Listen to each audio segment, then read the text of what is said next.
Greetings and welcome to another video of the Hindu vocab series. I'm really glad कि आप सब लोगों ने इतनी भारी मात्रा में पार्टिसिपेट किया टेस्ट में। और जिन लोगों के 12 और 12 आए हैं, जो आई थिंक 70% से ज़्यादा लोगों के आए हैं, it is commendable. It just goes to show कि आप लोग कितने कमिटेड हैं and how much you are working hard. मैं बस एक गाइड हूँ, एक डिस्टेंट वॉइस हूँ, आपको बता रहा हूँ थोड़ा इधर जाओ वगैरह, but you guys are doing the hard work. You guys are probably watching the video and trying to memorize all the words, so kudos to you guys. और थोड़े जिनके कम नंबर भी आए हैं, don't really get bothered. होता है, options कभी कभी confuse कर देती हैं, and you will improve. Eventually you will improve. Main चीज़ ये है कि आपका revision हो चुका है, you have memorized some more words, and we will keep doing that throughout this series. So now let's start with today's words. देखिए, जो पहला शब्द है ये एग्जामिनेशन पॉइंट ऑफ व्यू से बहुत ही ज़्यादा महत्वपूर्ण है। मैं आपको यहाँ पे इसका जो रूट वर्ड है ये भी बताऊँगा। पहले जो वर्ड है इसका मीनिंग जो है हम वो डिस्कस कर लेते हैं। The word is amphibious. Amphibious adjective है। तो देखिए यहाँ पे द हिंदू में इसको यूज़ किया गया है। पहले यहाँ पर इसको देखने से पहले हम पहला ये समझ लेते हैं कि बेसिकली इसका अर्थ क्या होता है। देखिए, एम्फिबियस वो चीज़ होती है जो ज़मीन पर भी चले या फिर जी सके या फिर रिलेटेड हो या उसको सूट करे रहना, और जल में, समुद्र में भी वो आराम से जी सकती है या काम कर सकती है या उसको सूट करता है वो एनवायरनमेंट। तो एम्फिबियस देखिए, कोई जीव जंतु भी हो सकता है, कोई मशीन भी हो सकती है। फॉर एग्ज़ाम्पल, आजकल जिस तरीके से मॉडर्न मिलिट्री वॉरफेयर जिस तरीके से आगे बढ़ रही है, हमें ज़्यादातर एम्फिबियस टैंक्स दिख रहे हैं। ऐसे टैंक्स जो नदियाँ भी क्रॉस कर ले और उसके बाद कोई प्लेन लैंड हो उस पर भी बहुत ही अच्छे से परफॉर्म करे। तो यहाँ पर देखिए एक काफ़ी अच्छा सेंटेंस है। हालांकि ये कोई एक्चुअल न्यूज़ पर बेस्ड नहीं है, मैंने ऐसे ही एक सेंटेंस के रूप में इसको बनाया है। Reliance defence is working on an amphibious military vehicle that can go just about anywhere. तो मैं यहाँ पर कह रहा हूँ कि रिलायंस डिफेंस जो एक कंपनी है वो एक ऐसे एम्फिबियस मिलिट्री व्हीकल, एम्फिबियस मतलब जो नदी में भी चलेगा, जो ज़मीन पर भी चलेगा, ऐसे मिलिट्री व्हीकल पे काम कर रही है जो ऑलमोस्ट कहीं पर भी जा सकता है। ठीक है, उसके अलावा ये तो हो गया किसी व्हीकल के लिए, कोई मिलिट्री हार्डवेयर के लिए आप यूज़ कर रहे हो, कोई क्रीचर के लिए भी कह सकते हो आप। अब मैं यहाँ पर एक सेंटेंस बनाया है कि ऑस्ट्रेलियन जो फ्रॉग्स होते हैं, मेंढक, वो एम्फिबियस होते हैं, पानी में भी रह सकते हैं और ज़मीन पर भी रह सकते हैं। ऑलराइट, ऐसे वर्ड्स एग्ज़ाम में कई बार आ चुके हैं, आते हैं। जो बहुत बार एग्ज़ाम दे चुके हैं वो इस वक्त अपना सर हिला रहे होंगे और कह रहे होंगे सही में ऐसे वर्ड्स आते हैं। सो प्लीज़ इनको नोट डाउन कर लेना। मैं आपको इसका जो रूट वर्ड है वो भी समझा देता हूँ ताकि आपको मेमोराइज़ करने में आसानी हो। ऑल्दो मैं पर्सनली एज अ टीचर मैंने काफ़ी बार रूट वर्ड से भी सिखाया हुआ है। It is not that easy to memorize. सबसे बढ़िया तरीका होता है मेमोराइज़ करने का ऑडियो विजुअल इफ़ेक्ट से, सेंटेंसेस बनाकर, समझ कर। दैट्स टू बी ऑनेस्ट सिर्फ मेरा ये ओपिनियन नहीं है, वर्ल्ड की जो ज़्यादातर टॉप यूनिवर्सिटीज़ हैं उन्होंने भी रिसर्च में यही फाइंड आउट किया है। सो अब फिर भी हम यहाँ पे इसका रूट वर्ड देखते हैं just for the sake of it.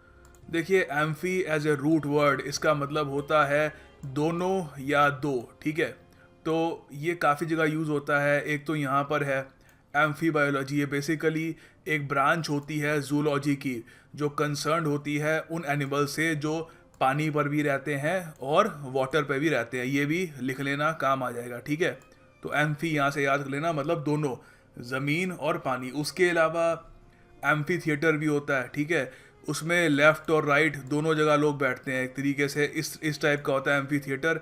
यहाँ पर परफॉर्मेंस चलती है और लोग यहाँ भी बैठते हैं, यहाँ पर भी बैठते हैं। ठीक है, उसके अलावा देखिए मेन यही वर्ड्स आते हैं एग्जामिनेशन में, इसके अलावा ज़्यादा आते नहीं है। जूलॉजी का वैसे ही आपसे पूछ रहा हूँ, ज़रूरी नहीं है कि सब लोग इसका आंसर दे। जूलॉजी का फादर किसको कहा जाता है, ऐसे ही पूछ रहा हूँ। आप कमेंट बॉक्स में प्लीज़ बताइएगा मुझे। ठीक है, आगे देखिए मित्रों, आपके लिए एक MCQ है। आपको लेबरेंथ का मतलब बताना है। ये वर्ड हमने मार्च के महीने में डिस्कस किया था, टेस्ट में भी आया था। सो डबल रिवीजन इसका हो रखा है एंड आई होप कि आप इसको सही तरीके से करेंगे। तो इसको बिना गूगल करे, गूगल से दूर रहिए, क्योंकि गूगल एक समय के लिए आपको आंसर दे देगा मगर एग्जामिनेशन में गूगल नहीं होगा। So learn to live without the search engine, ठीक है। अपनी जो इंस्टिंक्ट है उस पर डिपेंड करिए। गलत होता है तो कुछ नहीं, आप पीडीएफ जो है टेलीग्राम ग्रुप में, वहाँ पे उसका सही आंसर दे सकते हैं, ठीक है। सो अगले वर्ड की तरफ देखिए, अगला शब्द है रैम्बंक्शस। रैम्बंक्शस, तो देखिए द हिंदू में इसको यहाँ पे यूज़ किया है। ये क्या कह रहे हैं? It was clear that we were in for a rambunctious debate on racism. देखिए इन फॉर ए मतलब ये भी समझा रहा हूँ, मतलब कि हम बढ़ रहे थे या फिर हम बहुत करीब थे। तो एक रैम्बंक्शस डिबेट के बहुत ही करीब हम बढ़ रहे थे रेसिज्म के ऊपर। तो रैम्बंक्शस डिबेट देखिए होता है एक ऑलमोस्ट हुल्लड़बाजी वाला डिबेट, जहाँ पर कुछ कंट्रोल की कमी हो मगर सब कुछ प्लेफुल तरीके से हो। कोई केओस, मेहम या कोई डिस्ट्रक्शन वगैरह नहीं बचा रहा। एवरीथिंग काफ़ी हद तक प्लेफुल है मगर अनकंट्रोल्ड है। रैम्बंक्शस का सबसे जो करेक्ट सिनोनिम होगा वो होगा बॉयस्ट्रस, ठीक है। बॉयस्ट्रस, हमने ये वर्ड डिस्कस हम कर चुके हैं। इट मीन्स ज़रूरत से ज़्यादा एनर्जेटिक, फुल ऑफ एनर्जी, कुछ हद तक थोड़ा बहुत अनकंट्रोल्ड। तो बॉयस्ट्रस डिबेट कैसा होगा? इंडिया वांट्स टू नो वाला, ठीक है, अर्नब गोस्वामी वाला टाइप का। सारे 8-8 लोग हैं, सब लोग इकट्ठा चीख रहे हैं, बहुत सारी एनर्जी है मगर कुछ ऐसा भी नहीं है लोग कुर्सियां फेंक के एक दूसरे की तरफ मार रहे हैं, ठीक है, वो सीन भी नहीं है। फुल ऑफ एनर्जी है, कुछ हद तक कंट्रोल से बाहर है मगर इट्स ऑल क्वाइट प्लेफुल। तो यहाँ पर 2 सेंटेंसेस हैं। रैम्बंक्शस देखिए आप किसी इंसान को डिस्क्राइब करने के लिए भी यूज़ कर सकते हैं। You can say he was a rambunctious boy before his parents sent him to a boarding school. वहाँ पे उसको डिसिप्लिन कर दिया गया। आप ये भी कह सकते हो they had a rambunctious party before parting ways. Parting ways देखिए, पार्टिंग वेज मतलब अलग होने से पहले, ठीक है। अगर आप अपने दोस्त से अलग हो जाते हो और अगले दिन आप अकेले घूम रहे हो, मैं आपसे पूछता हूँ hey where is your friend, आप कहोगे no sir don't ask, we parted ways, हम लोग अलग हो गए, हम लोग अब बात नहीं करते, ठीक है। सो ठीक है, तो अलग होने से पहले की जो पार्टी थी बड़ी रैम्बंक्शस थी, full of energy, almost uncontrolled. तो इसका एंटोनिम क्या होगा रैम्बंक्शस का? वही जो बॉयस्ट्रस का था, ठीक है। तो आप याद रख लीजिएगा, both of these words are quite connected. Examination में सिनोनिम्स के रूप में दोनों को यूज़ किया जा सकता है, ठीक है। तो एंटोनिम क्या होगा रैम्बंक्शस का? It can be quiet, restrained, calm, peaceful and of course controlled.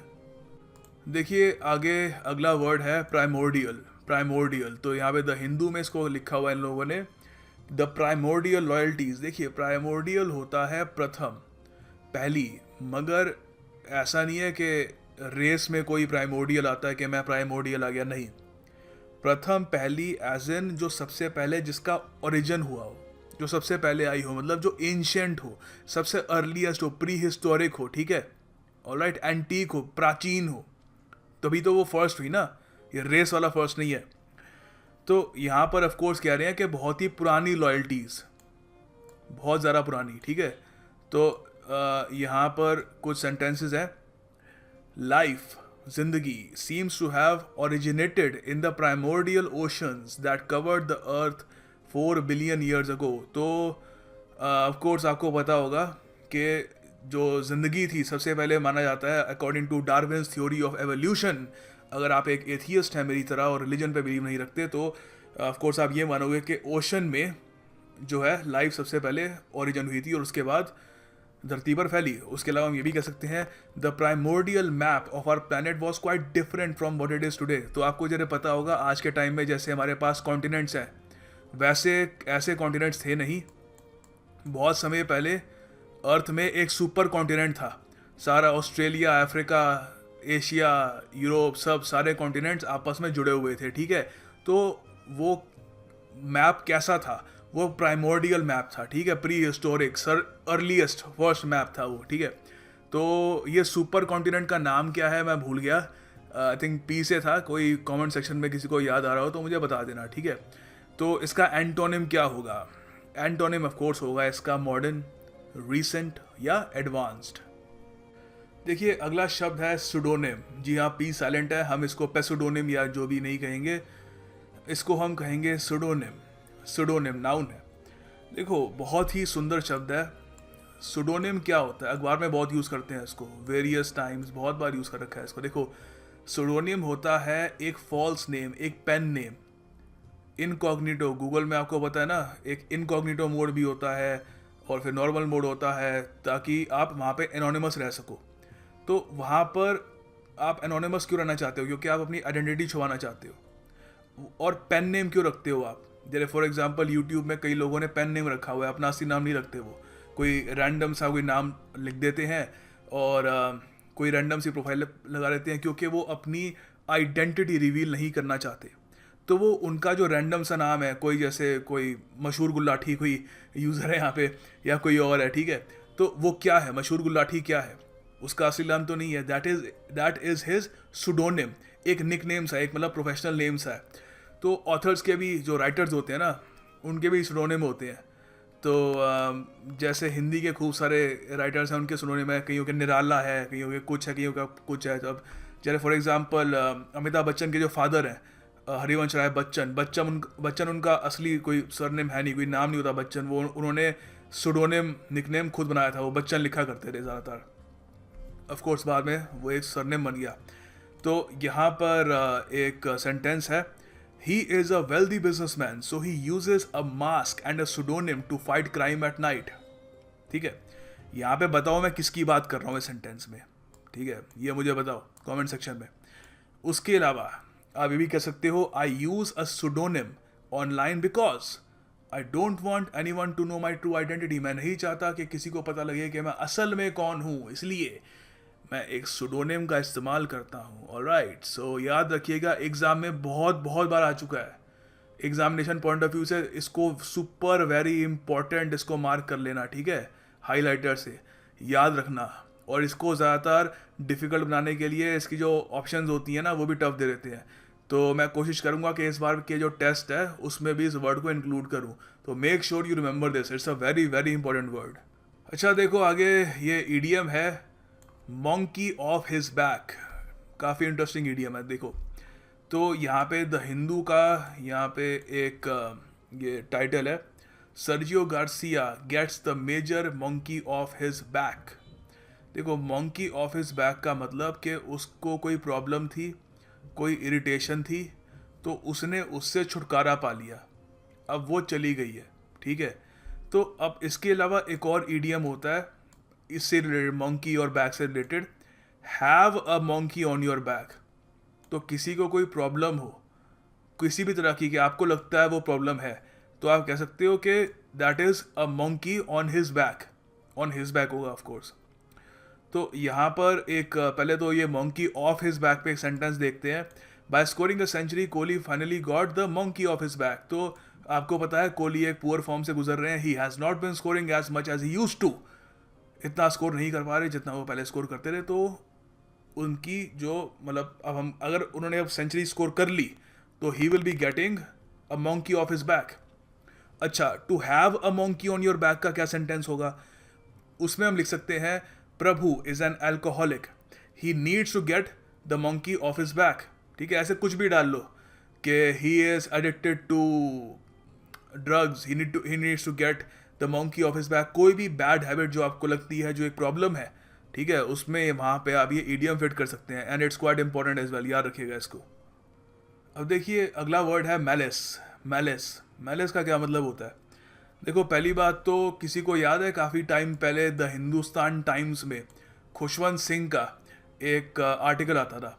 तो उस आर्टिकल का जो टाइटल होता था वो था with malice towards one and all. अगर किसी को याद हो थोड़ा बहुत तो बता देना कि सर हाँ याद आ रहा है वगैरह, तो मुझे अच्छा लगेगा कि मैं इतना बूढ़ा नहीं हुआ अभी।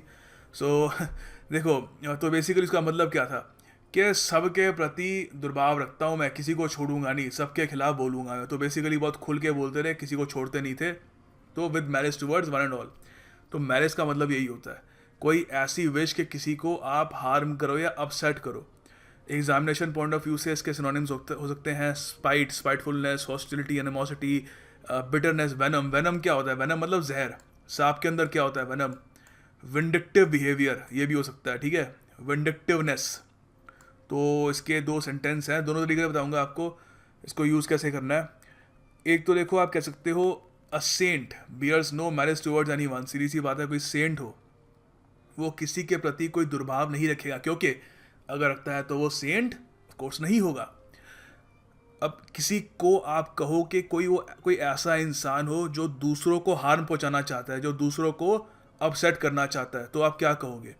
आप कहोगे I consider Donald Trump to be a malicious human being. मैं मानता हूं कि वो ऐसा आदमी है जो दूसरों के प्रति दुर्भाव रखता है, ठीक है, मलेशियस हो गया, ठीक है। तो ये मत लिख देना I consider so and so a malice, नहीं वो जमेगा नहीं। I consider so and so a malicious human being या अ मलेशियस पर्सन, जैसे आप लिखना चाहें आप लिख सकते हैं, ठीक है। तो इसका जो एंटोनिम होंगे सिंपल है, goodwill, friendliness, kindness, all these are the antonyms of malice. देखिए अगला शब्द है फुल हार्डी। फुल हार्डी, जी हाँ, ऐसे को ऐसे ही बोलते हैं और इसका अर्थ होता है कोई रेकलेस हो, असावधान हो। अनवाइज भी इसका सिनोनिम हो सकता है, क्योंकि सीधी सी बात है जब आपके पास विजडम की कमी हो, आप वाइज ना हो, तो ही आप अपनी सिक्योरिटी, अपनी सेफ्टी को दाव पे रखोगे। आप थॉटलेस हो जाओगे, ठीक है, आप रैश हो जाओगे, ठीक है, केयरलेस हो जाओगे, ठीक है, असावधान हो जाओगे। तो इसके सेंटेंस क्या होंगे? बड़े सिंपल सिंपल सेंटेंस है दो, मगर काफ़ी अच्छे हैं। सिंपल भी अच्छा हो सकता है। तो पहला सेंटेंस है कि सीधी बात है, बिना हेलमेट के बाइक ड्राइव करोगे तो क्या होगा? It is considered foolhardy by most. उसके अलावा एक सेंटेंस भी है, एक सीख भी है कि it was foolhardy of my friend to think he could crack the prelims without studying hard. तो प्रीलिम्स भाइयों और बहनों, प्रीलिम्स क्या मेंस कोई भी क्रैक करना है, you need to study hard, you need to do things yourself, teacher can only help you to a certain extent. Antonym क्या होगा फूल हार्डी का? To be careful, to be cautious and of course to be wise, wisdom होनी चाहिए। अब देखो अगला शब्द है नॉन प्लस। नॉन प्लस, इसका अर्थ क्या होता है? देखो इसका अर्थ होता है कोई चीज़ जो आपको सरप्राइज कर दे, इतना सरप्राइज कर दे कि आप स्टंड हो जाओ। स्टंड मतलब एक तरीके से आप दंग रह जाओ, एस्टाउंड हो जाओ। और जब आप एस्टाउंड हो जाओगे, स्टन हो जाओगे, तो what will that eventually lead to? It will lead to confusion. आप कंफ्यूज हो जाओगे, ठीक है। तो इसका मतलब ये भी हो सकता है कि कंफ्यूज हो जाना सरप्राइज से। इसका एक और काफ़ी इंपॉर्टेंट सिनोनिम हो सकता है फ्लेबरगास्टेड। मैं लिखना भूल गया यहाँ पर, तो इसका याद रखना, फ्लेबरगास्टेड भी हो सकता है, ठीक है। To catch someone off balance, to throw off balance, किसी को अब जरा कोई ऐसी बात कह देना जिससे वो बिल्कुल ही हिल जाए, स्टाउंड हो जाए। तो यहाँ पे दो सेंटेंसेज हैं इसके। She seemed non pulsed by that statement and ignored it. काफ़ी बार होता है कोई ऐसी चीज़ कह देता है जिससे आप फ्लेबरगास्टेड हो जाओ, कंफ्यूज हो जाओ, सरप्राइज हो जाओ, और the best reaction to that sort of statement is के इग्नोर कर दो उसको। अब आप ये भी कह सकते हो I was non plussed when my friend blatantly, blatantly आपको याद है, ठीक है, खुलेआम, बिल्कुल ओपनली, बिना किसी रोक टोक के, blatantly asked for 10 lakh rupees in the middle of the night. तो सीधी सी बात है, किसी का भी दोस्त किसी को रात को 12 बजे 1 बजे फ़ोन करके गए यार 10 लाख रुपए दे मुझे, तो of course you will be a bit surprised, confused और थोड़ा बहुत अब स्टन हो जाओगे, ठीक है, क्या कह रहा है भाई। सो याद रखिएगा, काफ़ी इंपॉर्टेंट वर्ड है। देखिए अगला शब्द है प्रोलिफिक। प्रोलिफिक एडजेक्टिव है। देखो प्रोलिफिक का अर्थ होता है प्रोडक्टिव, क्रिएटिव, फर्टाइल, या एक ऐसा आर्टिस्ट जो बहुत ही कम समय में बहुत ही ज़्यादा नॉवेल्स, पेंटिंग या कुछ भी क्रिएटिव वर्क जो भी वो बनाता है वो बहुत ही जल्दी जल्दी प्रोड्यूस करे। तो बहुत ही बड़े स्केल पर प्रोडक्शन करने वाला। तो यहाँ पे मैं कह सकता हूँ कोई भी सो एंड सो राइटर हो, चेतन भगत कह लो, यहाँ पे मैंने जेके रॉलिंग का नाम रख दिया है, किसी का भी कर लो, जॉन एडम्स वगैरह जो भी है, आपको लगता है कि कोई ज़्यादा नहीं लिखता है, ज़्यादा लिखता है, वहाँ पे आप प्रोलिफिक लिख सकते हो। तो मुझे लगता है कि हैरी पॉटर की जो राइटर हैं वो एक प्रोलिफिक राइटर नहीं है, तो मैं कहूँगा I wouldn't call her a prolific writer as she hardly writes a novel और two, 1 or 2 novels a year, ठीक है। तो उसके अलावा आप ये कह सकते हो अरिजीत एक प्रोलिफिक सिंगर है, हर दूसरे दिन नया उनका गाना रखा होता है, तो इतना सारा work as an artist produce करते हैं, तो क्या है वो, he is a prolific singer, ठीक है। और देखिए finally the task of the day, आपको सेंटेंसेस बनाने हैं ऑन प्रोलिफिक और सुडोनिम, ठीक है। So good luck with that and या लगातार पढ़ते रहिए, वीक के एंड में टेस्ट रखेंगे हम फिर से, ताकि इवेल्युएट कर पाए हम कि हमने कितना अच्छा किया है। आई होप और ज़्यादा से ज़्यादा लोग 100% मार्क्स स्कोर करें बहुत ही जल्दी। God bless all of you, keep working hard, you will succeed. Thank you and I will see you tomorrow.